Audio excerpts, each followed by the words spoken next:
한번 따라 하실까요? 감사의 기적.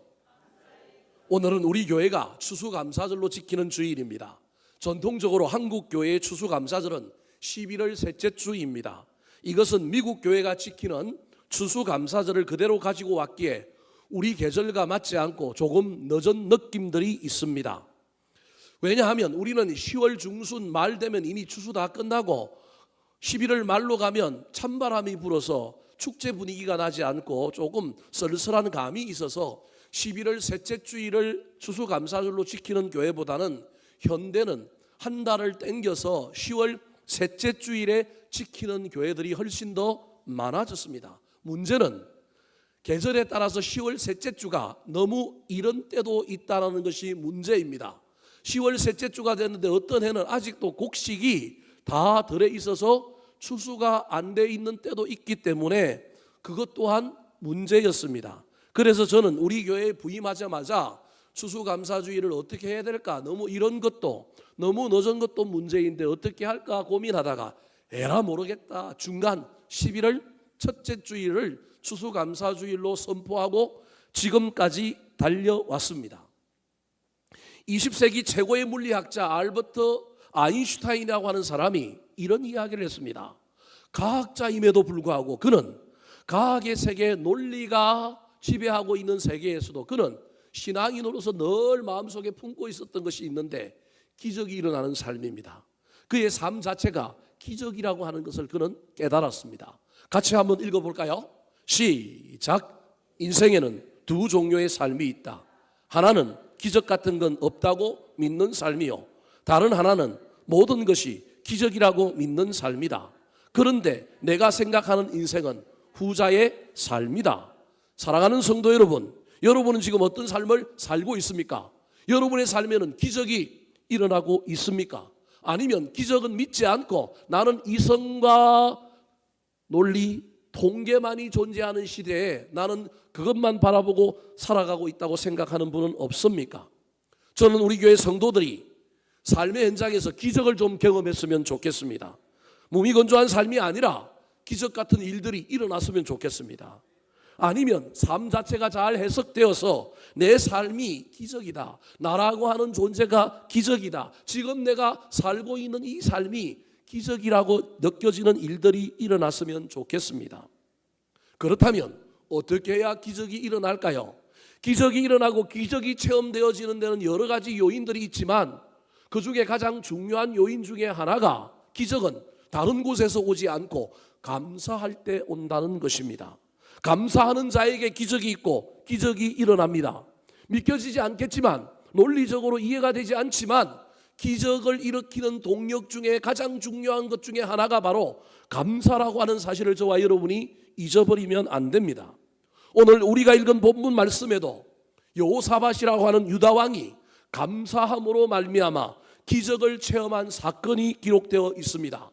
여호사밧 왕은 남유다 왕국의 왕 중에서 3대 성군 안에 들어가는 아주 훌륭한 왕이었습니다.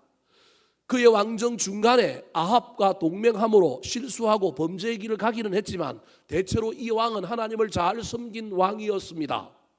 특별히 하나님을 믿는 믿음 속에서도 그는 자기 손을 스스로 강하게 하여 하나님이 나를 통하여 하실 일도 있다, 내가 하나님의 주권을 믿고 하나님이 이 세상의 모든 일을 다 다스리시지만 나를 통하여 하실 일이 있다라고 하는 걸 믿는 믿음으로 자신에게 주어진 환경 속에서 자신이 해야 할 일, 스스로 손을 강하게 하는 일들을 하면서 하나님의 주권과 하나님의 은혜를 입은 사람이 여호사밧이라고 할 수 있습니다. 그는 나라를 강하게 만들었습니다. 우상을 척결했습니다. 종교개혁을 일으켰습니다. 백성들에게 말씀 부흥운동을 일으켜서 나라의 국격이 높아지게 했습니다. 하지만 여전히 그 당시에 남유다 왕국은 북이스라엘과는 격차가 있었습니다. 우리나라가 1960년대 50년대 북한과 비교하면 잽이 안 되었던 시절이 있었던 것처럼 북이스라엘의 예후 왕조가 들어섰을 때 그 왕조는 신기하게 우상을 섬기고 하나님을 믿지 않았음에도 불구하고 그 나라는 국력이 아주 강했습니다. 북쪽에 있는 아람 나라와 대등하게 싸울 정도로 엄청난 부국 강병한 왕조였습니다. 그래서 남유다 왕국의 많은 왕들이 다윗의 길을 걸어간 것이 아니라 누굴 모델로 삼고 따라가려고 했느냐 하면 아합이라고 하는 사람의 이 길을 걸어가려고 아합의 길을 쫓아간 왕들이 많을 정도로 북이스라엘이 아주 강했습니다. 그래서 그는 국방을 강하게 하고 난 다음에 북이스라엘과 싸우려고 모든 군사들을 어디에 전진 배치해 놨느냐 하면 우리로 치면 휴전선, 강원도, 경기도, 연천, 포천, 동두천 일대에 모든 군대를 다 배치해 놓았습니다. 국방을 얼마나 강하게 했는지 여호사밧 때 군사의 숫자가 정규군만 118만 명이나 되었습니다. 오늘날 우리 대한민국의 군대를 60만 대군이라고 이야기하지만 이제 좀 줄어서 40만 대로 내려갔다고 합니다. 그러니 오늘날 우리나라와 비교해도 엄청나게 많은 군대를 가지고 있는 왕이었지만 여전히 북쪽에서 내려오는 침략을 염려해야 되는 수준이었습니다. 그런데 아니나 다를까 북쪽에서의 전쟁이 일어난 것이 아니라 전혀 엉뚱한 곳에서 예기치도 못한 곳에서 전쟁이 일어났습니다. 하마스가 가자지구에서 저 남쪽에서 이스라엘 공격한 것처럼 저 남동쪽에 있는 세 개의 나라가 연합하여 쳐들어왔습니다. 암몬과 모압과 에돔 족속의 일부인 마온 사람들이라고 하는 사람들이 공격을 해온 겁니다. 오늘 본문 앞에 나오는 1절과 2절 말씀 같이 한번 읽어볼까요? 시작. 그 후에 모압 자손과 암몬 자손들이 마온 사람들과 함께 와서 여호사밧을 치르고자 한지라. 어떤 사람이 와서 여호사밧에게 전하여 이르되 큰 무리가 바다 저쪽 아람에서 왕을 치러 오는데 이제 하사손바발 곧 엔게디에게 있나니 하니. 모압과 암몬, 저 마온이라고 하는 사람은 에돔 족속이니까 세 개 나라가 연합하여 전쟁을 걸어왔는데 군대 숫자를 밝히지 않고 뭐라고 표현하고 있느냐 하면 큰 무리다 그렇게 말하고 있습니다. 여호사밧 왕 때 아프리카에 있는 저 구서라고 하는 나라가 쳐들어왔을 때 100만 명이 쳐들어왔습니다. 그러니까 100만 명까지는 성경의 숫자를 분명히 밝히고 놓고 있는데 100만 명 넘은 군대가 쳐들어올 때는 숫자를 밝히지 않고 큰 무리, 대군이라고 표현하고 있습니다. 그러므로 자신들 군대보다 훨씬 더 많은 군대가 쳐들어왔을 가능성이 있습니다. 여호사밧이 118만 명의 군대를 거느리고 있는데 저 세 개 나라는 연합해서 제가 보기엔 200만 이상의 대군이 쳐들어왔기 때문에 군사의 숫자를 밝히지 않고 뭐라고 표현하고 있느냐 하면 큰 무리라고 표현하고 있는 겁니다. 훨씬 더 많은 군대가 쳐들어왔는지 아닌지 어떻게 알 수 있을까요? 3절 4절 말씀 같이 한번 읽어볼까요? 시작. 여호사밧이 두려워하여 여호와께로 낯을 향하여 간구하고 온 유다 백성에게 금식하라 공포하며 유다 사람이 여호와께 도우심을 구하려 유다 모든 성읍에서 모여와서 여호와께 간구하더라. 여호사밧이 어떻게 했다고요? 두려워했다라는 거예요. 그 말은 우리보다 군사가 많다, 훨씬 많은 대군이 쳐들어와서 하나님을 믿는 믿음이 있긴 하지만 그래도 인간인지라 전쟁이 일어났을 때 두려웠다라는 거예요. 그럼에도 불구하고 그 두려움을 극복하고 그가 제일 먼저 한 일은 여호와께로 낯을 향하여 기도하는 일을 시작했습니다. 혼자 기도하기 외로우니 백성들에게는 명령하여 금식을 선포했습니다. 그런데 신기하게도 이 백성들이 금식하라고 명령했는데도 불구하고 금식만 하는 것이 아니라 여호와께 도우심을 구하려고 여호사밧 왕에게 함께 나와서 모든 성읍으로부터 백성들이 연합하여 중보하여 함께 여호사밧과 기도하는 겁니다. 이런 공동체는 잘 되는 공동체입니다. 금식하라고만 얘기했는데 금식을 뛰어넘어서 연합하여 뭐하고 있느냐 하면 중보 기도하고 있는 것입니다. 이 기도 앞에 하나님께서 야하시엘이라고 하는 레위인 한 사람을 보내어서 기도의 응답을 말씀해 주셨습니다. 17절 말씀 같이 읽어볼까요? 시작. 이 전쟁에는 너희가 싸울 것이 없나니 대열을 이루고 서서 너희와 함께한 여호와 구원하는 것을 보라. 유다와 예루살렘아 너희는 두려워하지 말며 놀라지 말고 내일 그들을 맞서 나가라. 여호와가 너희와 함께하리라 하셨느니라. 아멘. 하나님의 명령의 요지는 이렇습니다. 여호와가 구원하는 것을 너희는 보라. 군대 이끌고 싸우지 말고 대열을 이루고 서서 하나님의 구원하심을 보라. 내일 그들과 맞서 나가라. 내가 너희와 함께 하겠다라는 겁니다. 좋은 말이지만 여러분 저 현장에 여러분이 있었다고 한다면 저 말씀에 순종하기가 쉽지 않을 겁니다. 지혜를 주셔서 군대를 어떻게 재편하고 어디를 치고 어떻게 하라고 하는 전략을 주면 훨씬 더 순종하기가 쉬운데, 요지는 뭐냐 하면 싸우라는 거예요, 싸우지 말라는 거예요? 싸우지 말고 가만히 있으래요. 누가 구원한다고요? 하나님이 구원한대요. 그러면 싸우지 말고 가만히 있으라면 어디에 있었으면 좋겠어요? 집에 있었으면 좋겠는데 어디로 가라 그래요? 대열을 이루고 서라는 거예요. 미사일이 날아오고 포탄이 날아오는데 덜판에, 오늘 보면 20절 시작하는데 보면 드고와 덜이라고 나와 있는데 그 덜판에 나가서 그것도 대열을 서고, 한 번 포탄 떨어지면 다 죽는데 대열을 서고 가만히 있으라는 거예요. 아니 집에 가만히 있으라 그러면 순종하겠는데 전쟁판 한복판에 가갖고 무기도 안 들고 가만히 있으라는 거예요. 내가 너희를 구원하는 걸 보라는 거예요. 내가 너희와 함께 하겠다라는 거예요. 여러분 저 말에 순종할 수 있을까요? 한번 고민해 보세요. 저 같으면 쉽지 않을 것 같아요. 어디 가만히 있으라 그러면 좋겠는데 방공호에 가만히 있으라 그러고요, 집에 가만히 있으라 그러고 교회 가만히 있으라 그러면 할 것 같아요. 그런데 어디로 가라 그러냐면 적에게 다 노출된 한 들에 나가서 가만히 있어. 내가 그러면 거기서 내가 어떻게 적을 물리치고 어떻게 적을 패배시키는지 너희들에게 보여줄 테니까 너희들이 그곳에서 그것을 보아라라고 기도 제목에 대한 응답을 주신 거예요. 참 힘든 명령임에도 불구하고 여기에 여호사밧이 순종합니다. 순종하는데 그냥 대열을 이루고 서 있으라 그랬는데 한술 더 떱니다. 21절 말씀 같이 읽어볼까요? 시작. 백성과 더불어 언언하고 노래하는 자들을 택하여 거룩한 예복을 입히고 군대 앞에서 행진하며 여호와를 찬송하여 이르기를 여호와께서 그의 인자심이 영원하도다 하게 하였더니. 백성과 더불어 언언했다는 말은 백성들 중에 좀 삐딱하게 구는 사람이 있는 거예요. 언언했다는 말은 건면했다는 말입니다. 설득했다는 말입니다. 야, 하나님의 명령이니 해보자. 아니 어떻게 죽으러 나가라는 말이에요? 차라리 칼 들고 나갑시다. 그러는 사람들을 설득하여 가는 거예요. 그런데 그냥 가는 게 아니라 여호사밧은 믿음으로 하나님께서 우리 보고 대열을 이루고 거기 서 있으라는 말은 승리하는 걸 보여줄 때 우리 보고 뭐하라고 얘기하냐면 하나님께 영광 돌리고 예배하라고 하는 것인 걸로 이해하여 그는 한술 더 떠서 노래하는 자들, 예배하는 자들, 예배자들을 앞세우고 거룩한 예복을 입히고 군대에는 뒤따라오게 만들고 앞서서 행진하며 가는 거예요.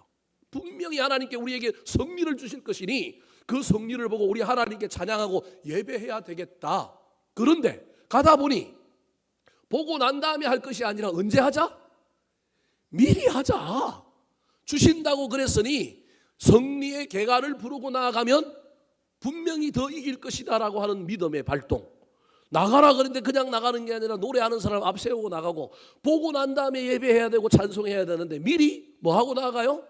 찬송하며 나아가는 거예요. 여호와를 찬송하여 이르기를. 찬송의 내용이 뭐예요? 여호와께 뭐 하세? 감사하세. 감사할 일이 일어났어요? 안 일어났어요. 적이 쳐들어왔다니까요. 아직 이기지 않았어요. 불안과 염려, 근심이 아직도 내 안에 있는데 여호사밧은 그 모든 것을 이기고 백성들을 동원하여 건면하고 난 다음에 하나님 앞에서 뭐 하고 나아가는 거예요? 감사의 찬송을 올려드리며 나아가는 거예요. 어쩌면 이때 이 감사할 때 하나님의 역사가, 기적이 시작된 것인지도 모릅니다. 감사는 분명히 기적을 일으키는 원동력입니다. 감사하면 하나님이 역사하십니다. 시편 50편 23절 말씀 시작. 감사로 제사를 지는 자가 나를 영화롭게 하나니 그 행위를 옳게 하는 자에게 내가 하나님의 구원을 보이리라. 감사는 하나님을 영화롭게 합니다. 감사는 하나님의 구원을 우리 삶의 현장에 나타나게 만드는 기적의 원동력입니다. 제발 믿으시기 바랍니다. 사랑하는 성도 여러분, 여러분 인생에 막힌 문이 있습니까? 해결되지 않는 문제가 있습니까? 오랫동안 기도했는데 해결되지 않아요. 내 마음이 강팍하고 원망과 불평과 염려와 걱정이 가득합니까? 다시금 감사를 마음에 회복해 보시지 않겠습니까? 다시금 남은 올해의 2달을 감사함으로 달려가 보시지 않겠습니까? 감사하면 분명히 놀라운 기적이 일어납니다. 오늘 본문 말씀을 상고할 때 감사했던 여호사밧과 남유다 왕국의 이스라엘 백성들에게 어떤 기적이 일어났는지를 깨닫고 우리도 감사함으로 남은 인생길에서 감사가 일으키는 놀라운 기적, 감사가 일으키는 놀라운 선순환을 경험하는 저와 여러분 되기를 예수님의 이름으로 축원합니다. 자, 그렇다면 감사할 때 어떤 기적이 일어날까요? 첫 번째 기적입니다. 따라하시겠습니다. 승리하는 기적이 일어납니다. 22절, 23절 말씀 시작. 그 노래와 찬송이 시작될 때 여호와께서 복병을 둬 유다를 치러 온 암몬 자손과 모압과 세일산 주민들을 치게 하심으로 그들이 패하였으니 곧 암몬과 모압 자손이 일어나 세일산 주민들을 쳐서 전멸하고 세일 주민들을 멸한 후에는 그들이 서로 쳐 죽였더라. 동사만 보면 그들이 패하였으니 서로 쳐 죽였더라. 이게 동사 마지막입니다. 언제 그런 일이 일어났습니까? 그 노래와 찬송이 뭐 할 때? 시작될 때에 그들이 패하였습니다. 시작될 때에 그들이 서로 쳐 죽였습니다. 감사의 찬양이 시작될 때 승리가 시작되었다라는 말입니다.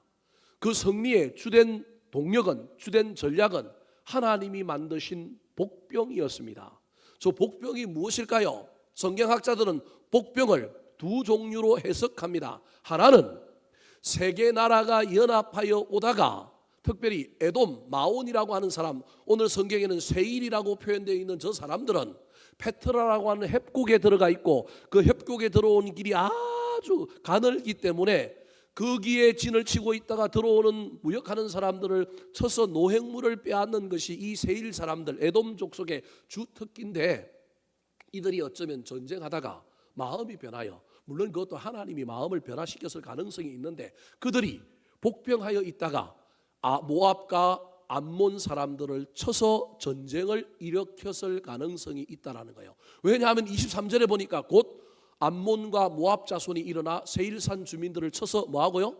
진멸하고. 그러니까 세 나라가 연합하여 왔는데 2대1이 된 거예요. 그 2대1 중에 1에 누가 있느냐 하면 세일, 에돔 족속이 있는데 갑자기 두 나라가 이 한 사람, 한 나라를 쳐서 멸한 이유는 이 한 나라가 나쁜 마음을 품고 복병하여 두 나라를 공격하려고 하는 것이 발견되어서 그럴 가능성이 있는 거예요. 또 다른 하나는 하나님께서 천군 천사들을 보내어서 소위 말하는 에돔 족속 세일산 사람들의 복장을 갈아입혀서 중간에 복병을 둠으로 말미암아 이것 때문에 모압과 암몬 사람들이, 세일 사람들이 배신했구나, 에돔 족속이 우리를 배신했네, 그래서 전쟁하는 바람에 나중에 욕심이 잉태되어 한 민족을 몰살하고 난 다음에 모압과 암몬도 서로 전쟁하여 다 패하게 되는 놀라운 결과를 만들었다, 그렇게 말하기도 합니다.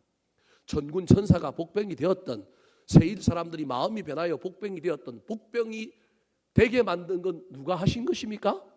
하나님이 하셨습니다. 언제 했습니까? 감사의 찬양이 시작될 때 그 놀라운 승리가 시작된 것입니다. 다니엘이 사자굴 속에 던져졌습니다. 그런데 사자들이 온순하여 다니엘을 집어삼키지 않았습니다. 그림에 보면, 렘브란트라고 하는 사람이 그린 그림에 보면 사자굴 속에 있는 그 다니엘의 모습을 보면 사자들이 전부 다니엘 앞에 뭐 하고 있어요? 무릎 꿇고 있고 누워서 잠자고 있어요. 온순해진 사자의 그림들이 드러나 있습니다. 사자가 어떻게 그렇게 되었을까요? 성경학자들 중에 다니엘이 기도할 때 이미 하나님께서 사자를 길들으셨다. 특별히 어떻게 기도할 때 그랬느냐 하면 감사하며 기도할 때 하나님이 사자굴에 있는 사자를 온순하게 만들었다라고 이야기하는 성경학자들이 있습니다. 다니엘서 6장 10절 말씀 시작. 다니엘이 이 조서에 왕의 도장이 찍힌 것을 알고도 자기 집에 돌아가서는 윗방에 올라가 예루살렘으로 향한 창문을 열고 전에 하던 대로 하루 3번씩 무릎 꿇고 기도하며 그의 하나님께 감사하였더라. 죽을 위기에 처했는데 기도하면 죽는데도 불구하고 전에 하던 대로 하루 3번 무릎을 꿇고 기도하는데 어떻게 기도해요? 감사하며 기도합니다. 감사할 상황이 아닙니다. 감사의 제목이 없는데도 감사하니 하나님께서 역사하셔서 사자를 길들이셨다, 사자를 온순하게 만들었다, 그렇게 말합니다. 사랑하는 성도 여러분, 감사는 적군을 물리치고, 감사는 사자를 유순하게 만들며, 감사는 승리와 구원을 우리에게 가져다 줍니다. 지금 저와 여러분의 삶에 무엇이 있습니까? 원망과 불평, 시기와 질투가 가득하지는 않습니까? 감사와 찬양이 훨씬 더 많았으면 좋겠습니다. 오랫동안 해결되지 않는 문제와 정리해야 될 문제, 해결돼야 될 문제, 고쳐져야 될 질병 앞에 우리 입술에 감사를 담았으면 좋겠습니다. 삶에 감사를 실천하며 달려나가 봅시다. 그때 하나님께서 우리의 삶을 어떻게 바꾸시는지, 우리 인생의 사자들을 어떻게 길들으시는지 경험하는 저와 여러분이 되기를 예수님의 이름으로 축원합니다. 두 번째, 감사하면 어떤 기적이 일어날까요? 따라 하시겠습니다. 넘치는 기적이 일어납니다. 예수님께서 오병이어의 기적을 일으킬 때 축사하셨다고 이야기합니다. 축사라고 하는 단어는 두 개의 단어가 포함되어 있는데 하나는 축복과 감사입니다. 하나님께서 놀라운 기적을 오병이어에 펼쳐주실 때 예수님의 축복뿐만 아니라 뭐가 있었기 때문에 그 놀라운 오병이어의 기적이 일어났느냐 하면 감사가 들어있기 때문에 그렇습니다. 그래서 여러분, 그 축복이라고 하는 단어, 축사라고 하는 단어를 원문으로 살펴보면 유카리스테오라고 하는 단어가 들어있습니다. 이 유카리스테오가 바로 감사라고 하는 말인데 마태, 마가, 누가복음에는 축복의 의미를 훨씬 더 많이 담고 있는 헬라어를 쓰지만 요한복음만이 유일하게 무슨 단어를 쓰고 있냐면 유카리스테오, 감사라고 하는 단어를 쓰고 있습니다. 중요한 건 무슨 단어든지 상관없습니다. 예수님께서 오병이어의 기적을 일으킬 때 감사하며 축복하며 기도했더니 놀라운 기적이 일어났습니다. 근데 놀라운 기적이 일어나서 원대로 다 먹을 뿐만 아니라 넘치는 기적이 일어나서 뭐가 남았어요? 12강줄이 차고 넘치는 축복이 일어난 겁니다. 오늘 본문에도 이스라엘 백성들이 세계의 연합군과 손도 안 대고 전쟁에 승리했는데 승리의 기적만 일어난 것이 아니라 무슨 기적이 일어났냐면 넘치는 기적이 일어났습니다. 25절 말씀 같이 한번 읽어볼까요? 시작. 여호사밧과 그의 백성이 가서 적군의 물건을 탈취할세 본즉 그 가운데서 재물과 의복과 보물이 많이 있으므로 각기 탈취하는데 그 물건이 너무 많아 능히 가져갈 수 없을 만큼 많으므로 사흘 동안에 거두어들이고. 고대 전쟁에 반드시 마지막은 남의 물건을 뭐 하는 거예요? 탈취하는 거예요. 이게 노획물이라고 하는데 노획물이 없는 전쟁은 없습니다. 오늘날도 마찬가지입니다. 알고 보면 전쟁의 모든 역사는 이익의 역사입니다. 남의 것을 빼앗고자 하는 마음이 들어 있었기 때문에 일어난 전쟁입니다. 여호사밧도 승리하고 난 다음에 백성들에게 자기 스스로 모범을 보이면서 죽은 백성들의 다른 민족들의 그 모든 몸에 있는 것들을 하나씩 하나씩 탈취하여 자신의 소유물로 삼기 시작했습니다. 오늘날 치면 손에 있는 시계도 빼앗아가고요, 목에 있는 뭐도 빼앗아가요, 목걸이도 가져가고요, 심지어 입을 열어서 입 안에 뭐가 있어요? 금리빨이 있으면 그거 어떻게 해야 돼요? 뽑아가는 것이 전쟁의 역사입니다. 잔인한 이야기 같지만 어쩔 수 없는 현실이 전쟁 앞에 늘 이런 일들이 있습니다. 승리했으니 적이 가지고 있던 노획물들을 빼앗아서 자기 것으로 삼았는데요, 이게 얼마나 많은 적군이 쳐들어왔는지 나갔던 이스라엘 백성들이 웬만큼 나갔을 텐데 설득하여 나갔고요, 군대도 따라갔으니 아마 남유다 왕국 여호사밧의 일행들도 그들에 엄청나게 많이 나갔을 거란 말이에요. 100만 명 군대까지 다 안 나갔더라도 남겨둬야 되니까, 국방을 지켜야 되니까 일부가 나갔더라도 적어도 5, 60만 명이 나갔을 텐데 쳐들어온 군인이 얼마나 많았던지 노획물을 훔치는데 며칠이 걸렸어요? 사흘이 걸렸는데도 불구하고 그 물건이 너무 많아 능히 가져갈 수 없을 만큼 뭐 하더라고요? 많았다라는 거예요. 넘치는 기적이 일어난 겁니다. 사랑하는 성도 여러분, 승리의 기적, 구원의 기적 다음에 저와 여러분에게 넘치는 기적이 일어났으면 좋겠습니다. 그런데 여러분, 이 넘치는 기적 앞에 여호사밧이 깨달은 것이 하나 있습니다. 무엇을 깨달았을까요? 26절 말씀 시작. 우리가 브라의 골짜기에 모여서 거기서 여호와를 성축한지라. 그러므로 오늘날까지 그곳을 브라가 골짜기라 일컫다. 열심히 남의 물건을 자기 것으로 삼다가 갑자기 깨달았는데 이 모든 일이 누구 때문에 일어났어요? 하나님 때문에 일어났잖아요. 누가 하신 일이에요? 하나님이 하신 일인데 물질에 미쳐 돌아가지고 노획물 삼느라고 하나님께 뭐 하는 걸 잊어버린 거예요? 감사한 걸 잊어버린 거예요. 이게 넷째 날에 드디어 그게 생각이 난 거예요. 아마도 제가 보기엔 가져갈 만큼 빼앗을 만큼 빼앗아서 더 들고 갈 게 없을 정도의 상황이 된 것 같아요. 그래서 셋째 날까지는 욕심으로 살던 사람들이 승리하고 난 다음에 넷째 날에 정신이 번쩍 들어가지고 여호와를 뭐 했다고요? 송축한 거예요. 저 송축에도 감사라고 하는 단어가 들어있는 거예요. 하나님 고맙습니다. 이거 전부 누가 하셨습니다? 하나님이 하셨습니다. 그래서 그 골짜기를 무슨 골짜기라고 이름을 붙였느냐 하면 브라가의 골짜기, 송축의 골짜기, 찬양의 골짜기로 이름을 바꾼 것입니다. 사랑하는 성도 여러분, 여러분 인생에 질병의 골짜기가 있습니까? 문제의 골짜기가 있습니까? 여러분 너무 욕심을 따라서 넘치는 것만 바라보고 달려가지 말고 감사함으로 그 골짜기를 여러분 브라가의 골짜기로 만들었으면 좋겠습니다.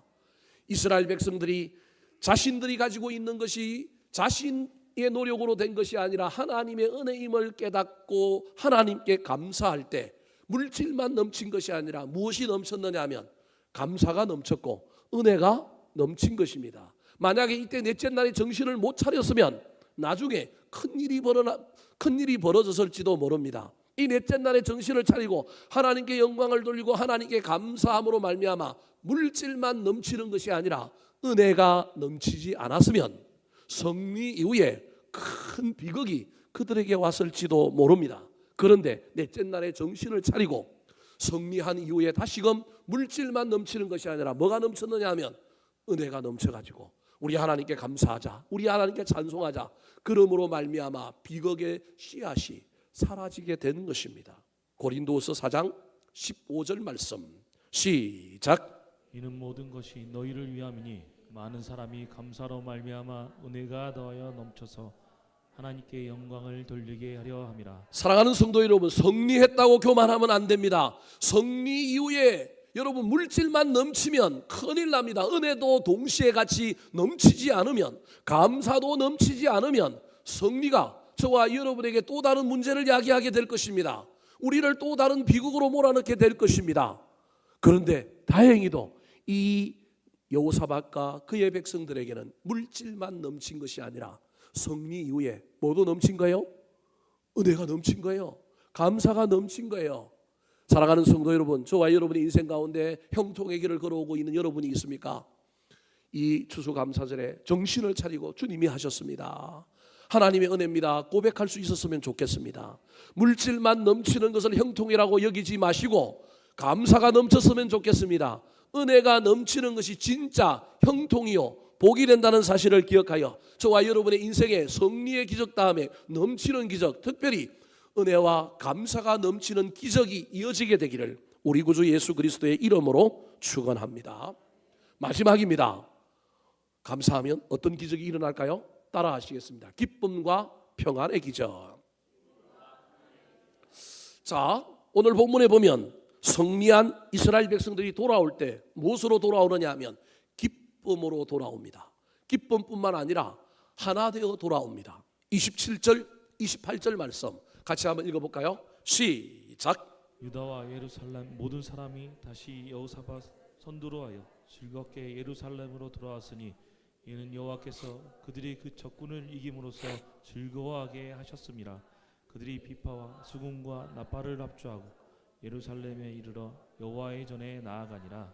27절에 보니까 즐겁게 돌아왔습니다. 28절에 보니까 합주하고 연합되었다라는 거예요. 합주하고 돌아왔습니다. 28절 마지막에 보니까 그들이 어디로 나아갔어요? 전으로 나아갔어요. 그러니까 여러분, 전으로 나아갔다라고 하는 이 말 속에 숨어 있는 것은 행진하여 돌아오는 이때까지 그들 마음속에 누구의 은혜가 있는 거예요? 하나님의 은혜가 있는 거예요. 넷째 날에 하나님께 감사했을 뿐만 아니라 그 감사가 넘쳐서 계속 이어지고 있어서 돌아와서도 하나님 앞에 뭐 하는 거예요? 감사하여 예배하는 거예요. 자녀 결혼식이 잘 되고 목사님도 주례를 잘해줘 갖고 너무너무 멋져서 감사했어요. 그런데 그 다음날 주일날도 예배 때 와서 떡을 돌리기도 하고 감사하다고 고백하고 있는 거예요. 근데 여러분, 저 일이 쉬운 일이 아니에요. 예를 들어볼까요?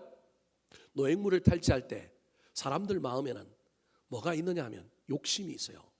밤을 줍는 예를 한번 들어볼까요? 밤밭에 가서 밤을 주울 때 시골에서 농촌에서 자라서 손이 빠른 사람은 밤을 얼마 주울까요?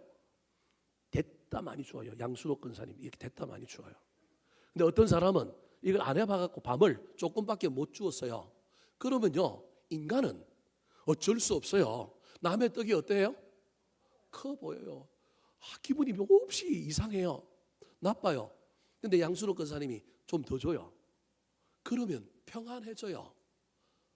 무슨 말씀이냐 하면 노획물을 줍던 여호사밧과 그의 백성들이 사흘 동안 노획물을 주었는데 노획물 주올 때 어떤 일이 있었을까 상상을 좀 해봐요. 우리는 그냥 기록되어 있으니까 그렇게 가요. 노획물을 줍는 사람 중에 다 편차가 있어요. 많이 주는 사람도 있고 적게 주는 사람도 있어요. 적게 주는 사람은 기분이 몹시 나빠. 지금 나쁠 일이 아니에요. 승리했단 말이에요. 근데 우리 인간이 이런 존재라니까요. 승리하고 난 다음에 비교한다니까요. 감사하는 게 아니고 뭐 하느냐 하면 비교하는 거예요. 저 인간이 너무 많이 죽었네. 나 좀 줬으면 좋겠네. 때로는 10만 원짜리 수표를 공중에 날려놓고 세 사람이 죽는다고 칩시다. 내가 주려고 한 걸 상대방도 뭐 했어요? 주려고 해서 같이 주었어. 이거 봐라. 내가 이번에 양보했어. 두 번째 것도 주었는데 똑같이 또 양쪽에서 10만 원짜리 수표를 잡았어. 근데 이번에는 누가 양보해야 돼요? 저 인간이 양보해야 되는데 안 양보하고 자기가 먼저 저기다 빡빡 우겨요. 그때부터 기분이 어때요? 요이씨 마음에 칼을 품고. 여러분 우리 인생이 이런 인생이라니까요.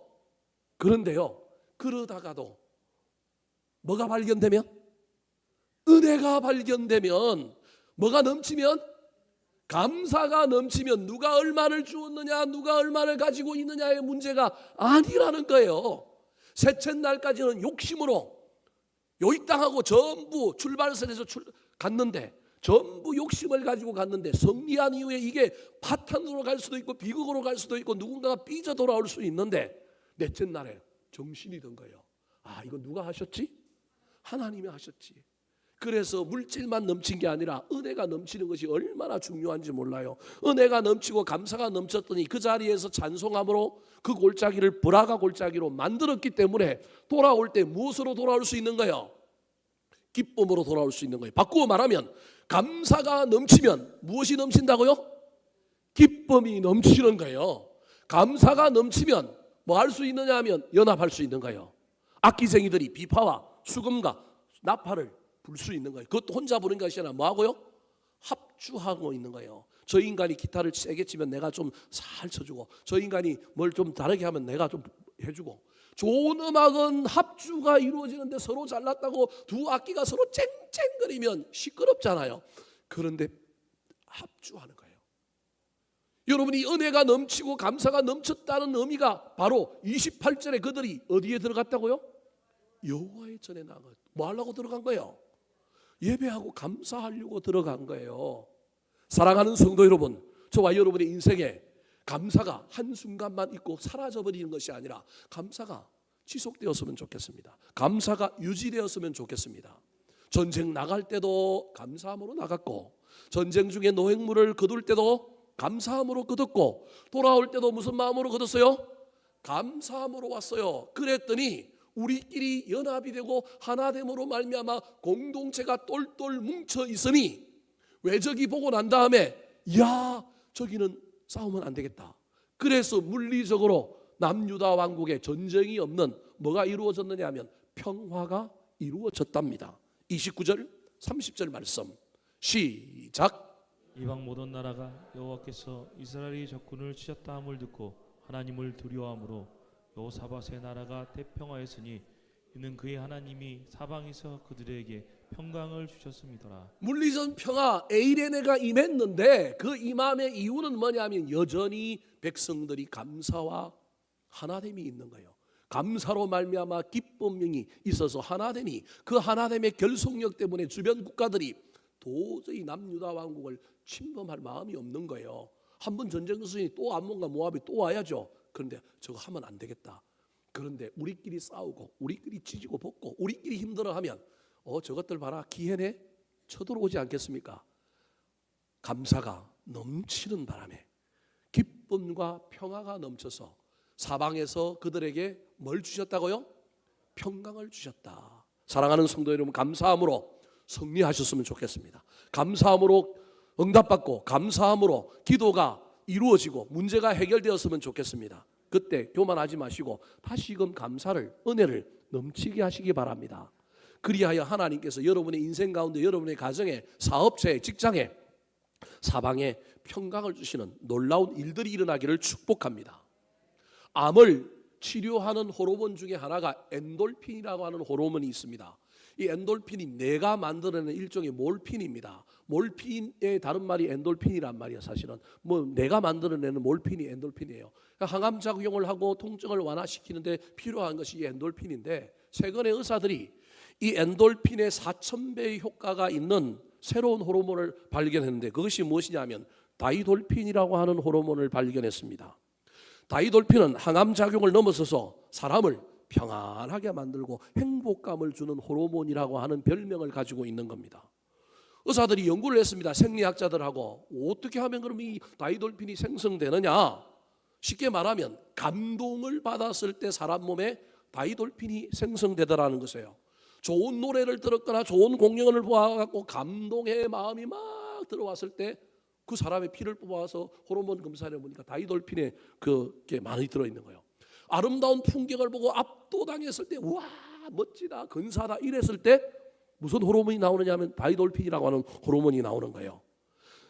다른 사람이 감동하는 장면을 보고 내가 공감할 때, 이산 가족이 헤어졌는데 만나갖고 그럴 때 싸우던 부모와 자녀가 화해하여 눈물을 흘리고 서로 용서하는 장면을 내가 간접적으로 보고 있을 때, 그 감동적인 체험을 했을 때 나도 다이돌핀이 나오더라는 거예요.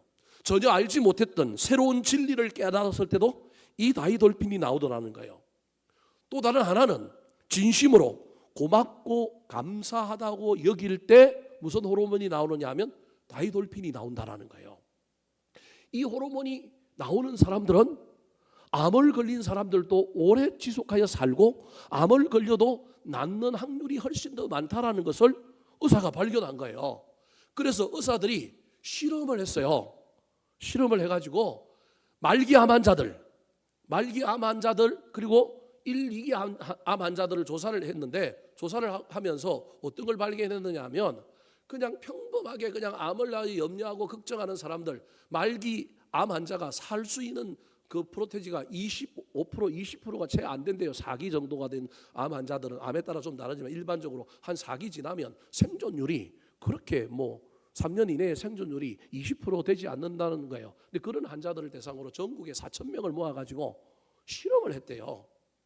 다이돌핀이라고 하는 이 호르몬에 대한 이야기를 하고 난 다음에, 이 호르몬이 항암 작용을 하는 호르몬인데 이 호르몬은 이럴 때 나옵니다. 그러니까 가능성이 너무 없고 수술하기도 힘든데 괜히 수술하려고 하지 말고 가족들하고 말년을 잘 보내고 행복하고 재밌고 즐겁게 살아보는 것이 좀 어떻겠습니까? 몇몇의 생리학자들하고 그 환자들을 상담하면서 이런 제안을 한다는 거예요. 자식들은 절대 반대를 합니다. 뒤늦게 효도하려고 뭐 해보자 그런데요. 수술해보자고 그런데요. 그래서 의사들이 보기에 냉정하게 수술해갖고도 소용이 없으니 마지막 방법으로 인생을 멋지게 살기 위하여 마지막을 웰다잉이라도 하도록 좀 행복하게 좀 해봅시다. 그래서 감동도 좀 받고 재미도 있고 막 이런 일들을 좀 하는 것이 좋지 않겠습니까? 라고 제안을 했다라는 거예요. 그래서 말기 환자들의 생존율이 20% 25%도 안 됐는데, 이렇게 했던 샘플을 가지고 3년 동안 국립암센터에서 해가지고 실험을 했는데 생존율이 45%까지 늘어났다라는 거예요. 그래서 지금 국립암센터에서는 모든 암을 다루고 있는 한국 병원에 이제 의학적으로 발표하고 그러면서 제발 의학적으로 환자들에게 치료만 하지 말고 심리 상담을 해주는 가운데 특별히 말기암 환자들에게는 어떻게 하면 웰다잉 할 것이냐, 어떻게 하면 잘 죽을 것이냐에 대한 관점도 있지만 이 이야기를 반드시 상담할 때 해줘라. 그래서 지금 현재 모든 암센터 병원의 수술 이후에 살아가는 생활지도하는 그런 부서들이 있는데, 그 부서가 수술 이후의 생활 안내만 하는 것이 아니라 그 전에라도 이제 이런 이야기를 해주는 일들이 우리나라 의료계 안에 지금 벌어지고 있다라는 겁니다.